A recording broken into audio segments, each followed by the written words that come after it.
Boa tarde a todos e muito obrigada por estarem aqui. Eu confesso que eu estava um bocadinho nervosa, tipo, o que é que eu vou dizer agora na introdução? Porque de alguma forma eu acho que o texto que introduz estes workshops já contém aquilo que é mais importante. E uma das questões que nós colocámos enquanto serviço, enquanto equipa, ao pensar fazer esta série de eventos e organizá-los desta maneira e com este título, liga-se, no fundo, a uma ideia que nós utilizámos agora para definir um bocadinho o modo como temos tentado funcionar ao longo destes anos, que é o da sobrevivência criativa. Ou seja, se calhar, tendo todos tantas razões de queixa e estando tão decepcionados com tanta coisa, temos duas hipóteses, não é? Ou deprimimos e começamos a queixar-nos de tudo e temos razão para nos queixar, atenção, ou então tentamos fazer qualquer coisa que de alguma maneira seja uma forma de resistência e uma forma de revolta mais construtiva e em que se produza qualquer coisa e não entrarmos num processo regressivo, não é? Tipo, estou-me a queixar, isto não funciona, não sou reconhecido, não me dão aquilo que eu tenho direito, e sendo tudo isto verdade, como é que nós podemos contrariar esta coisa e marcarmos uma posição e uma presença? E, portanto, pensamos que estes workshops têm a ver com isto, têm a ver com uma noção de que o que é importante é manter a capacidade de pensar, não é a informação. Andamos todos cheios de informação, somos completamente intoxicados com a informação, mas informação e conhecimento são coisas diferentes, e o conhecimento implica que tenhamos tempo para refletir, implica que tenhamos tempo para trocar e para ouvir aquilo que é diferente de nós, aquilo que funciona com um registro e com objetivos e com um objeto que não é exatamente aquele que habitualmente é o nosso, e daí vem a ideia das caixas e da matriz, não é? No fundo, fazer caixinha, que é uma expressão que usamos tanto, não é? E numa perspectiva de criação daquilo que, em termos de saúde, não é? E achamos que a saúde mental se encaixa muito aí, que é numa perspectiva daquilo que podemos chamar uma ecologia da saúde, não é? Como é que nós conseguimos equilíbrios entre os diferentes sistemas, entre as diferentes realidades, entre os diferentes saberes, e construímos conhecimento a partir daí. Pronto. Por isso, convidámos hoje, e depois isso é a parte boa, é que eu tenho sempre hipótese de estar com pessoas que eu acho o máximo, não é? Pronto. Fico super vaidosa, porque aqui eles vêm às Caldas, é tão bom e tal. Isso também dá gozo. Mas queria falar também da generosidade. Eu não vou dizer professor, não sei o quê, porque é o Miguel, do Manuel Delgado, do Laborinho Lúcio, a imensa generosidade de terem vindo aqui partilhar, estar connosco no fim de dia, etc. Está frio, está chuva, está não sei o quê, amanhã toda a gente tem coisas para fazer, e na imensa generosidade também que eu espero que tenha trazido as pessoas aqui, porque a ideia, e por isso é que nós temos limitação de inscrições, porque a ideia é depois, de facto, podermos interagir e participar, isto não ser só um sítio onde vimos buscar umas notas e umas informações e depois vamos para casa com mais uma resmazinha de conceitos. Pronto. Por isso, muito obrigada a todos, muito obrigada a vocês três, em particular, também. E vamos começar com o Miguel Xavier, certo? Muito obrigada, Miguel. Nada. Muito obrigado. Obrigado pelas palavras. Claro. É preciso microfone. Inspirado. Ouvem mais ou menos? Ouvem? Aí também. Bem, então, sem cerimónias também, muito obrigado pelo convite. A Paula Teresa é uma amiga querida de há muitos anos, de maneira que é com todo o gosto que eu estou aqui. Só precisava, para orientar um bocado a minha comunicação, precisava de saber quem é que aqui não trabalha diretamente na área de saúde mental. Indiretamente trabalhamos todos, mas diretamente quem não trabalha. Muita gente que não é da saúde mental. Eu, portanto, trago uma comunicação, não uma comunicação de natureza técnica. É uma comunicação de exploração de interfaces e que eu acho que tenta responder um bocadinho ao desafio que a doutora Paula Teresa me pôs. E, enfim, traz várias pistas e, acima de tudo, traz uma viagem no tempo. E o desafio que me foi lançado foi este, eu número às pessoas. A Paula Teresa sabe que eu trabalho, vocês não me conhecem, eu chamo Miguel Xavier, sou professor de psiquiatria, sou médico psiquiatra, não é? Sou professor de psiquiatria na Faculdade de Ciências Médicas e trabalho em investigação. A minha investigação é de dois tipos: epidemiologia das doenças mentais e avaliação de serviços e de resultados, de qualidade. E é isso que eu faço, não é? E, portanto, aquilo que eu vos vou trazer é um pouco reflexões daquilo que tem sido o meu trabalho durante estes anos e essencialmente sobre as limitações do meu trabalho. E o desafio foi desnumerar as pessoas, portanto a Paula Teresa sabe que há aqui uma questão, isto vai para baixo, não vai, talvez seja isto, vai para baixo, não é? Aqui para a direita? Portanto, isto não tem ponteiro, não é? Então eu vou buscar para cá. Há aqui, quando se fala de saúde mental hoje em dia, há sempre uma dualidade e esta dualidade vai estar presente na apresentação toda. E é, uma coisa é a saúde mental a nível de uma pessoa individual e outra coisa é a saúde mental a nível de uma população. São coisas completamente diferentes. Agora, quando eu estava e fiz o slide, é engraçado, porque achei que, e mudei, eu ia começar de uma maneira completamente diferente, e achei que para com o fim de tarde nas Caldas da Rainha era mais interessante pôr isto como se fosse uma viagem. E a questão, para mim, crucial é que a noção de saúde mental que invade o nosso dia-a-dia é novíssima. Durante séculos, a noção de saúde mental não existia. Achei que era melhor começar esta questão, este desafio que me é lançado dos números às pessoas, e mudei o título do que ia fazer e isto ficou assim. Não está a funcionar. mudei o título.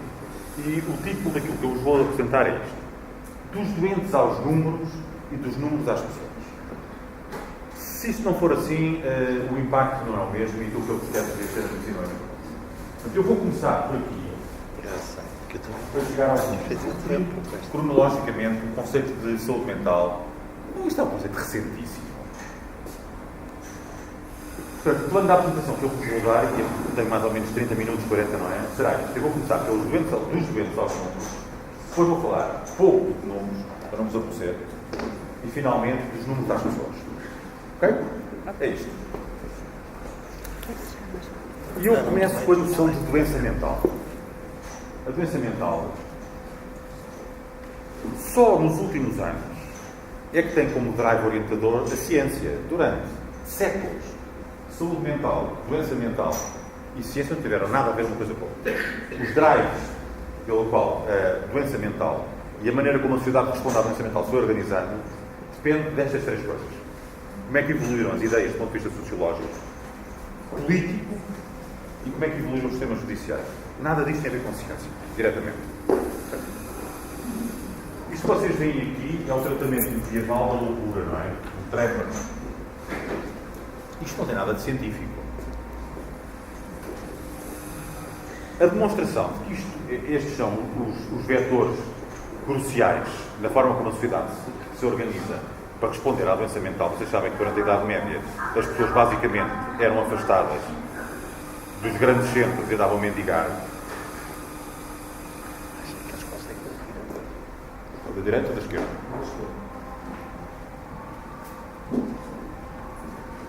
A maneira como, de uma maneira geral, se tentou responder à doença mental foi encerrar as pessoas.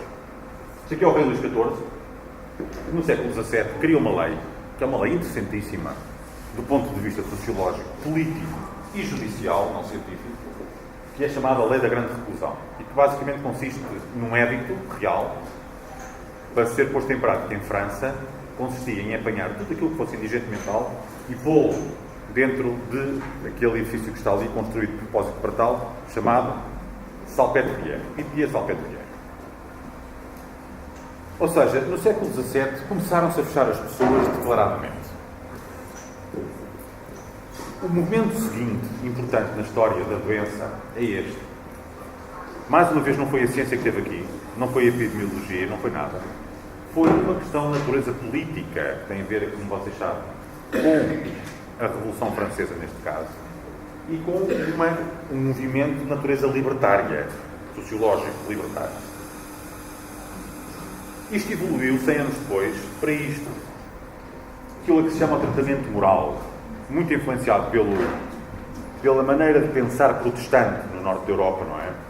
E aquilo que se tinha levado para os Estados Unidos também. E que deu origem a que se começassem a construir na Europa e nos Estados Unidos este tipo de edifícios.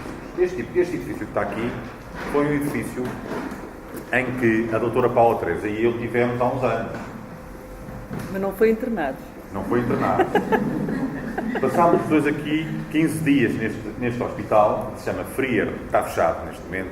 É um condomínio de luxo no norte de Londres. Estes edifícios vão proliferar por toda a Europa no fim do século XIX e no princípio do século XX, nos Estados Unidos também. Este é o Freer por dentro. Este corredor que está aqui, nós atravessámos muitas vezes, é o maior corredor da Europa. Em quase 1 km, simplesmente. Vocês veem que está aqui uma coisinha ao fundo, isto é a metade do corredor. E depois está aqui uma pessoa só para vocês perceberem a escala. E aqui está o aspecto típico, isto é uma fotografia de 1943 daquilo que era um asilo típico. Portanto, a primeira metade do século XX corresponde ao apogeu dos asilos.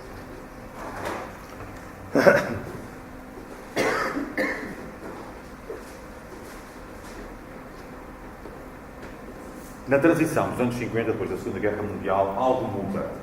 E aquilo que muda é que os asilos começam a entrar em declínio como resposta da sociedade à doença mental. Reparem, isto é importante, até aqui ninguém fala de doença de saúde mental. Aqui, aquilo que se fala é de doença mental. Thorazine é um nome americano, um nome de farmacológico comercial. de um fármaco que surge nesta altura, nos anos 50, que é a clopromazina, que vai modificar completamente o tratamento das psicoses e permitir que os doentes saiam do hospital. Claro que muitas vezes diz-se, não, a desinstitucionalização foi permitida porque apareceu a clopromazina. Não é verdade. É um erro, uma mistificação completa.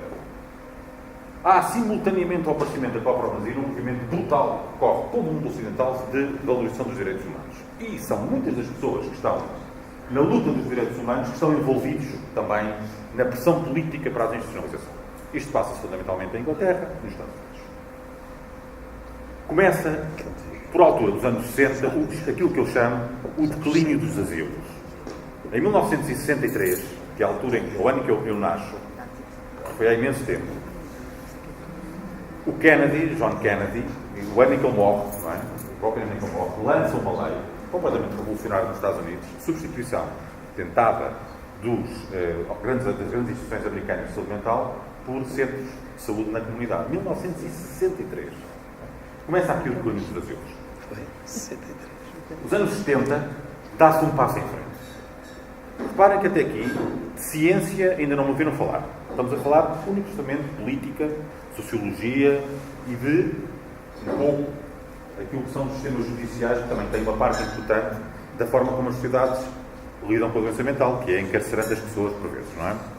Sabem que ainda hoje nos Estados Unidos há uma população que está prisioneira, que tem uma prevalência de patologia mental altíssima. Bem, nos anos 70 começa a politização à séria da doença mental. À séria. Crítica declarada das condições de vida nos asilos e o aparecimento de pessoas que foram símbolos na luta antimanicomial. E o nome mais famoso, talvez, na Europa, um dos nomes mais famosos, e eventualmente o mais famoso do ponto de vista conceptual, é aquele homem, não sei se já ouviram falar, mas acho que sim, Franco Basaglia. Não é?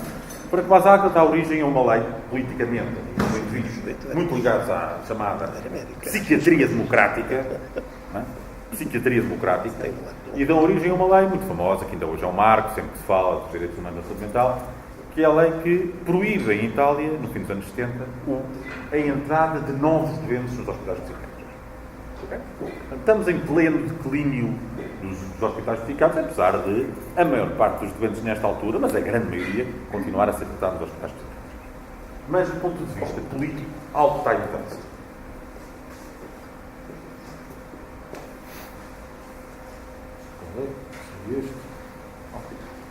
Nos anos 80, a situação muda completamente e entra o primeiro player aqui em ação. A desinstituição continua, começam-se a esvaziar hospitais psiquiátricos pelo mundo todo, mas surge ali uma nova coisa.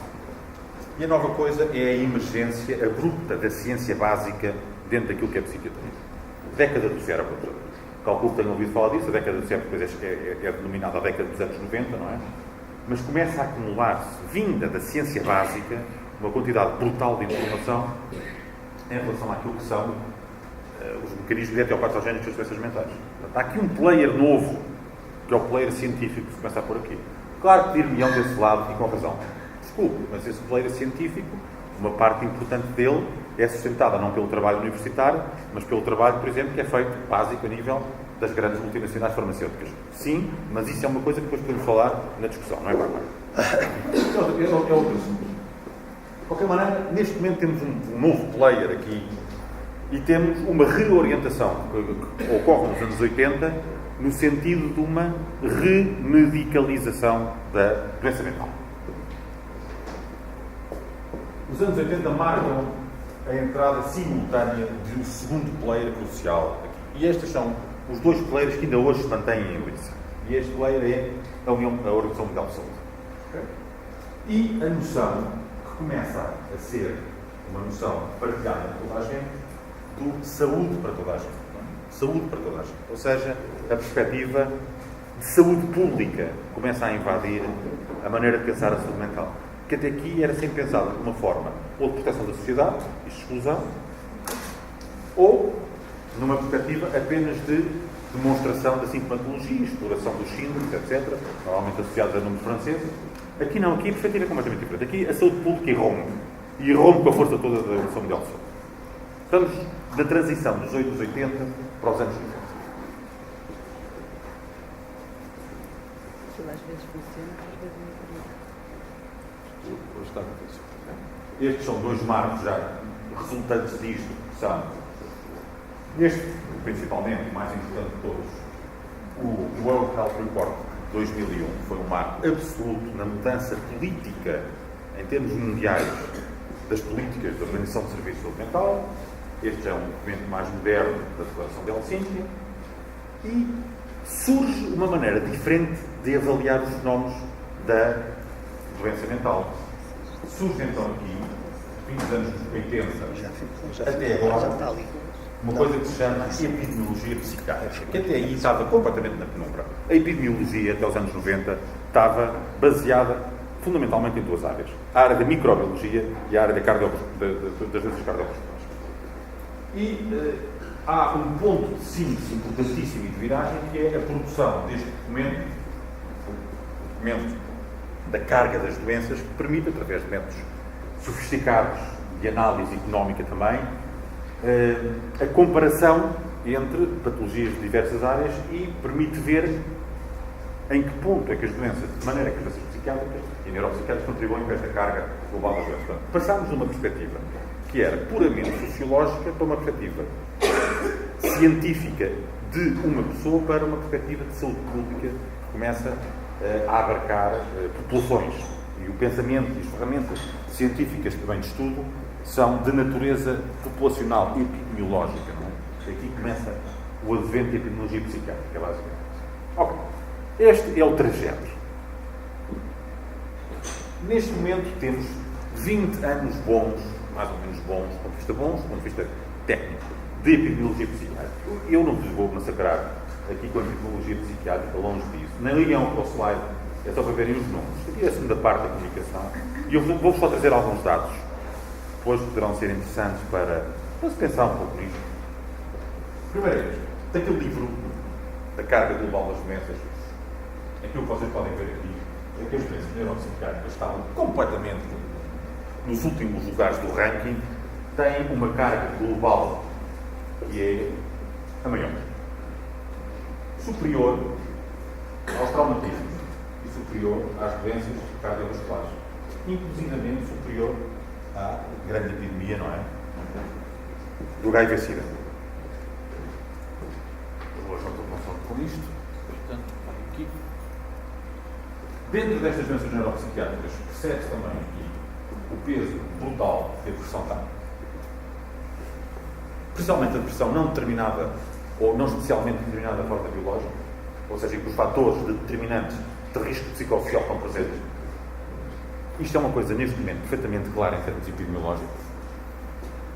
Portanto, o peso das doenças de uma forma geral, o peso da depressão,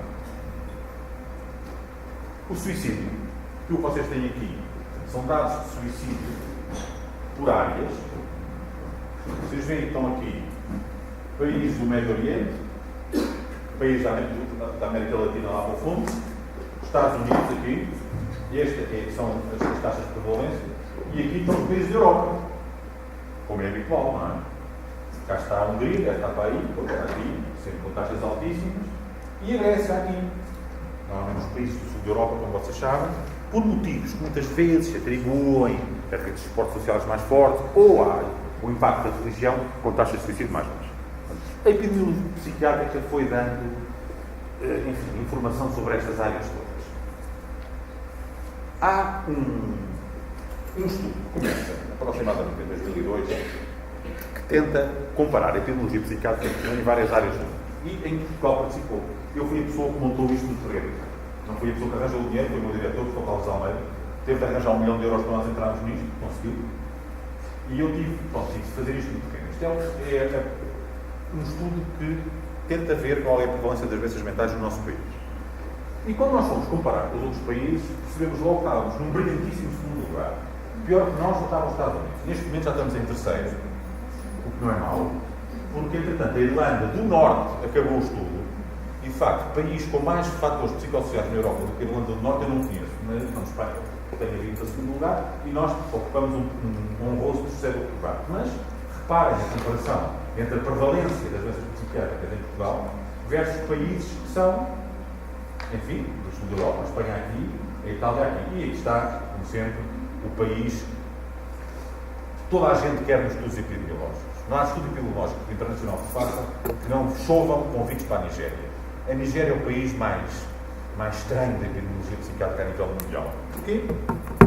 Porque é dos países mais pobres e tem taxas de saúde mental e de doença mental muitíssimo mais baixas que qualquer outro país desenvolvido. A taxa de depressão na Nigéria é muitíssimo mais baixa do que nos Estados Unidos. O tempo de viver em Ibadan é muito melhor do que viver em Paris. Isto é a taxa de prevalência global, não que as doenças todas. Trouxe-vos ainda aqui. Se conseguisse, não é? As perturbações da ansiedade, as situações têm a ver fundamentalmente com isto. Perturbações da ansiedade e perturbações afetivas. Ok? Portanto, esta é a situação em Portugal. Os dados do Eurobarómetro que eu não trouxe mostram outra coisa aí, que em Portugal, quando comparado com os países da Europa Ocidental, o risco de ter uma doença mental é o maior se a pessoa tiver mais de 65 anos, se a pessoa for pobre e se a pessoa for do sexo feminino. Somos campeões nas três coisas, em termos de fatores de risco. Bem, outra coisa que a epidemiologia mostrou, esta muito mais importante, é que apesar de haver neste momento uma noção enorme, temos aqui um problema de saúde pública em mãos. Isto é um problema de saúde pública. Há um hiato entre aquilo que se devia tratar e aquilo que se faz. Que nos países em desenvolvimento não nos espanta que seja assim, apesar de serem cifras absolutamente devastadoras. Imaginem o que é 100 pessoas, 85 não terem direito a qualquer tipo de tratamento. Qualquer tipo. Mas mesmo nos países desenvolvidos, o hiato de tratamento pode chegar aos 50%. Por vários motivos. O primeiro dos quais, por exemplo, o não reconhecimento de uma situação. Isto é o hiato de tratamento de doenças e vocês vejam o que é a situação absolutamente escandalosa de que 32% das pessoas com esquizofrenia não têm no ano anterior nenhum tipo de tratamento. Nenhum tipo de tratamento. Ora, vocês calculam que isto não se passa com as fraturas da tíbia. Se tiver uma fratura da tíbia, não tem dúvidas, ninguém tem dúvidas que ela tem uma fratura da tíbia, mais de uma forma ou de outra de se tratar. Mas aqui são 32% com uma doença que pelo menos é tão grave como uma fratura da tíbia e vai durar mais tempo.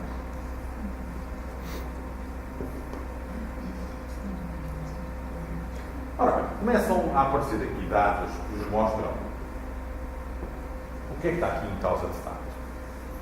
Isto é a carga das doenças medidas pelo tal método do Global Burden of Disease e aqui está proporcionalmente o dinheiro que é investido para as tratar.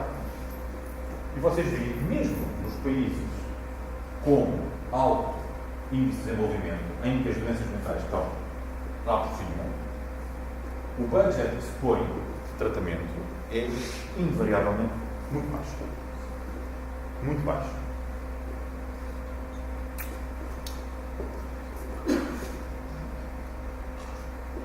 Isto tudo piora quando, como vocês sabem, nós estamos numa situação que não favorece o acesso aos serviços. É uma situação de austeridade crescente, não é? Quer dizer, crescente não, porque agora, segundo dizem, está a desaparecer. Mas pronto. Até há pouco tempo vivíamos numa situação de política de austeridade e eu vou assumir que alguns desses impactos ainda se manifestam. Portanto, o efeito do desemprego é claro, não é? Vocês têm aqui a taxa de desemprego em Portugal versus os outros países da Europa.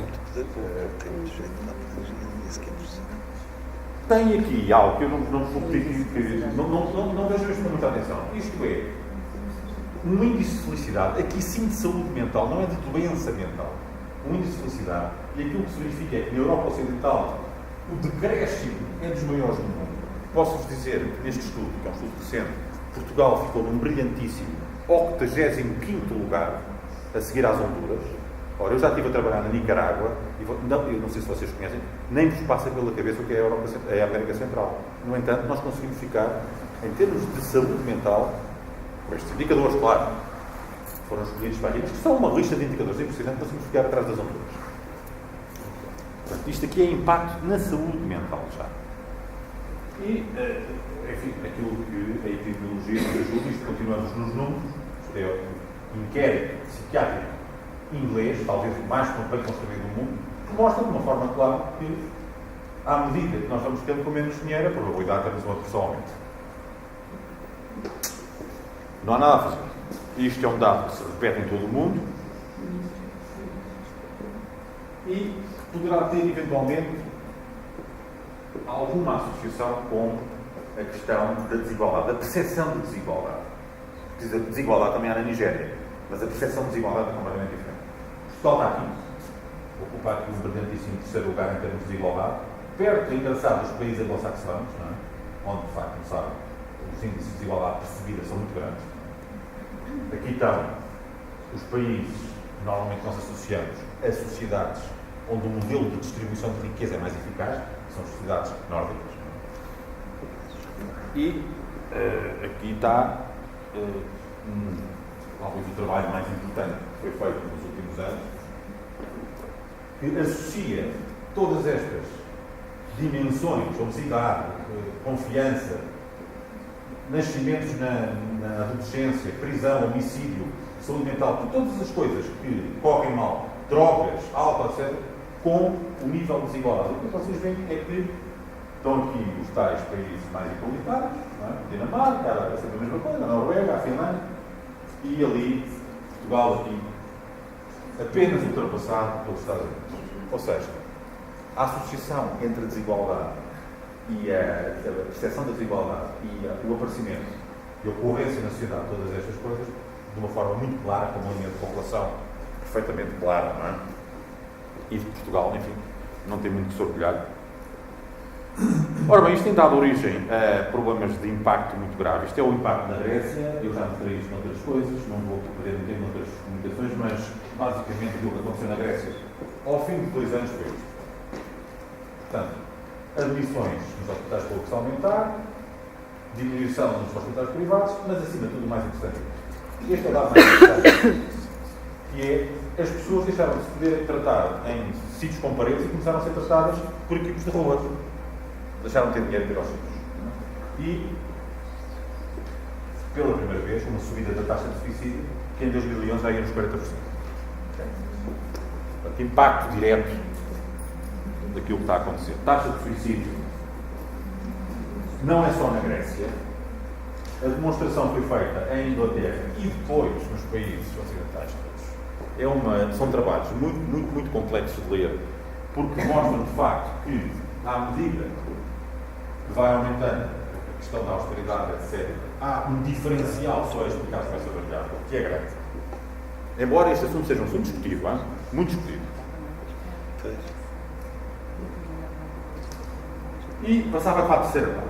Portanto, estes são os dados, eu não podia massacrar mais coisas. Mas, se vocês quiserem, podemos falar um bocado mais sobre epidemiologia e sobre porque é que Portugal tem as doenças que tem e deixa de ter. Mas isso deixamos para depois, para não nos fazer perder muito tempo. E eu agora passava a terceira parte, que é: voltamos às pessoas. Portanto, nós começámos pelos doentes, fomos para os números e agora vamos tentar ir dos números para as pessoas. Doentes ou não? E eu trago aqui uma coisa que não tem nada a ver com saúde mental, portanto, enfim, não tem a ver com psiquiatria, que é uma curva de survival atuarial dos anos de sobrevivência no campo de pólen. Como vocês veem, tem a típica curva das neoplasias, não é? Uma curva começa a descer sintoticamente aqui e depois, em vez de cruzar o eixo, faz assim e continua. O que significa que do grupo que começa aqui, a maior parte vai morrer, mas há um grupo de pessoas que não vai morrer. E se vocês perguntarem às pessoas que não vão morrer, que não morrerem ao fim de 10 anos, se acham bem que tenha havido um investimento, mesmo que seja um investimento eventualmente exagerado, nos tratamentos que foram altos, elas terão uma narrativa muito própria que vocês, sem dificuldade, podem antecipar. Ou seja, há aqui uma questão, e aqui nas curvas atuariais das neoplasias que se vê, há aqui uma questão complexa, que é a questão da população versus a questão individual, que está ali na outra curva, na pontinha da curva. Isto é, nas neoplasias é o melhor exemplo, mas isto passa na saúde toda, não é? Ou seja, voltamos ao princípio. Eu, se quiser saber como é que está a saúde mental desta gente, eu uso uma ferramenta que se chama epidemiologia, claramente. Não tenho, dificilmente terei outra maneira melhor, pelo menos no estado atual da ciência, para tentar fazer uma avaliação correta do que é que se passa aqui na Índia. Mas se eu quiser saber o que é que está na base deste jovem indiano, que eventualmente vai adoecer com uma psicose, ou depois de ele ter adoecido, aquilo que a epidemiologia me diz é pouco.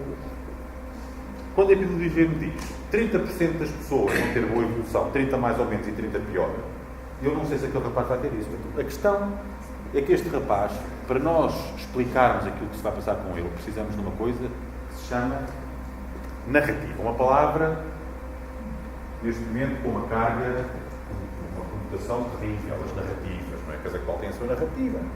De facto, a narrativa é a forma, é a ferramenta como nós avaliamos uma pessoa individual. E entre a epidemiologia, do ponto de vista instrumental, e a narrativa individual, existe um oceano separado. Um oceano. E isto é um problema diabólico. Durante o século XX, e eu não vou demorar muito mais tempo, durante o século XX, a defesa da narrativa na área da doença mental e depois da saúde mental, mas fundamentalmente da doença, foi feita fundamentalmente, apesar de haver várias correntes, mas fundamentalmente, a coisa mais poderosa, o ritmo mais poderoso, veio daqui. Veio da abordagem psicodinâmica. Era a abordagem psicodinâmica que negava a abordagem coletivista dos fenómenos da saúde mental e da doença mental e assumia claramente a questão da narrativa individual. A narrativa individual é aquilo que nós usamos quando lidamos com pessoas individuais. E isto não é só no sofazinho da psicanálise, as pessoas têm medo de pagar aquilo 3 vezes por semana. Não estou a falar só disso. Estou a falar do impacto que isto teve na transformação dos serviços, por exemplo, a nível daquilo que foram as psicoterapias institucionais em França, Inglaterra, etc. Ou seja, coisas que não estavam baseadas apenas numa relação de consultório, mas mudaram a prática dos serviços. E que, mesmo quando eram feitas em grupo, isto não era. O que é que o grupo pensava? Era a narrativa de cada uma das pessoas que lá estavam. A questão da narrativa. Ora, algo se passou. Eu, quando comecei o internato, foi em 1989, isto era muito claro. A defesa da narrativa era claramente, estava claramente a cargo das pessoas da orientação psicodinâmica e das organizações psicodinâmicas, as sociedades, psicanálise, grupanálise, isso era assim no mundo todo, na saúde mental toda. Nos Estados Unidos, em que a psicanálise era muito forte. Ora, há alguma coisa, e alguém vai ter de escrever esta história. Algo mudou porque, nos últimos 20 anos, este papel brutal de defesa da narrativa que o modelo psicodinâmico garantiu, morreu. Desapareceu. E foi substituído, ou apareceu algo em vez de que, numa primeira fase, foi um movimento de defesa de direitos humanos a cargo das associações de famílias e de doentes e que desembocou naquilo que é o movimento, neste momento, mais forte em termos de pressão política que existe, que é o movimento do recovery. Ou seja, neste momento, os defensores da narrativa, como modo de chegar às vivências das pessoas em sofrimento, já não são, como eram há 20 e tal anos, as pessoas da orientação psicodinâmica. Não quer dizer que elas não o continuam a fazer.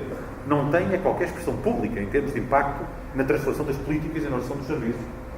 Ao contrário dos movimentos de recovery, esses sim estão neste momento colocados como lei nas organizações de serviços de saúde mental na maior parte dos países anglo-saxónicos, por exemplo. E isso está-se a espalhar. O recovery é um modelo, enfim, eu suponho que vocês o devem conhecer, mas eu posso basicamente explicar. É um modelo de narrativa pura e dura. Pura e dura. Ou seja, é um movimento que implica fundamentalmente a noção de uma trajetória e estas são as dimensões fundamentais. Ou seja, dimensões que são dimensões que têm a ver com a espiritualidade da pessoa. Estamos aqui e com a assunção dos direitos, não é? O empowerment. Ou seja, o recovery assume que a pessoa tem como direito primordial básico o poder fazer uma trajetória para uma coisa diferente. Não é para voltar àquilo que era, mas para uma coisa diferente. E que é ela própria que vai ser o agente dessa trajetória. Com uma narrativa que é absolutamente individual. Ou seja, isto é um paradigma diferente daquilo que eu, quando entrei, ainda não existia. Enfim, se tentou consubstanciar nos anos 90, foi da reabilitação. Isto é uma coisa diferente disto, mesmo da psiquiatria comunitária. Porque vai muito para além disso. Porque aquilo que se passa é que há uma transferência da cadeia de poder da norma. Os serviços de psiquiatria comunitária funcionam de acordo com uma norma que é colocada, feita pelas pessoas que a praticam, para uma dimensão de preferência da própria pessoa, de acordo única e exclusivamente com a sua própria narrativa. Isto é uma coisa completamente diferente. Eu, quando entrei no meu internato, a nossa preocupação, pois havia alguns de nós que tinham uma formação psicodinâmica, nem toda a gente tinha, isso é uma coisa que hoje em dia está a acabar. Eu vejo os internos mais novos, quase ninguém tem essa informação, mas basicamente aquilo que se queria nos doentes era que melhorassem sintomaticamente e que se fizesse um controle de comportamento. Estamos a falar daquilo que são as respostas públicas.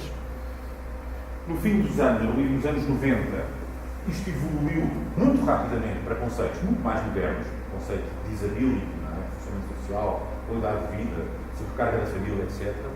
E finalmente, já neste século, de acordo com os princípios do recovery, para coisas completamente diferentes. Ou seja, eu sou o dono da minha narrativa, sou eu que sei o que é ter a experiência da minha doença, por isso sou eu que determino aquilo que quero que me seja feito. Mas a evidência científica diz que se você não tomar a medicação, vai ter uma probabilidade de relapse, portanto, de recaída, de 56% no primeiro ano e de 80% e tal no segundo. Pois, eu sei disso, agradeço que me diga, mas como eu sou o dono da minha narrativa, eu tomo a minha própria decisão. E se precisar de ajuda, não lhe peço a si, peço a uma pessoa de peer support.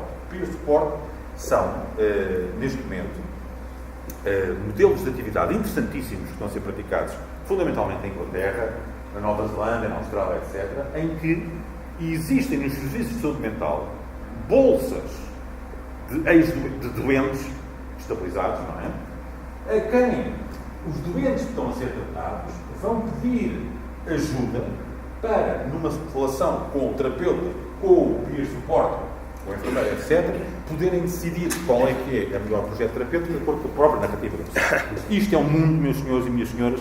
Eu não foi neste mundo que me formei. O mundo mudou em 30 anos de uma forma brutal. Brutal.